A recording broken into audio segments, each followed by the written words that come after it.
Нема некое точно време, но кога ќе забележат некоја аларм промена кај детето што не им се допаѓа, најдобро да се консултираат првично со матичниот, односно педијатрот.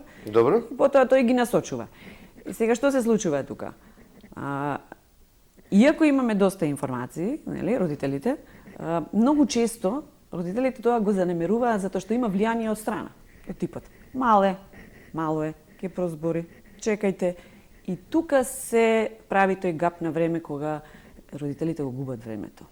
После првата годинка треба убаво да се каже првиот збор. Ако не се каже, тоа е првиот аларм, или? Првиот аларм треба да биде и порано, доколку детето не се одзива на името. Тоа се појавува кај 9-тиот, 10-тиот месец. Нали, не се врти кога ќе се напомене каде е мама или каде е мама, особено децата веднаш ја бараат. Така да тие се можеби тие први аларми, но ајде после првата година кога детето ќе проводи, мора да се појави зборот со значење. Тие се развојни норми. Многу често слушам: ама порано било вака, сега е така.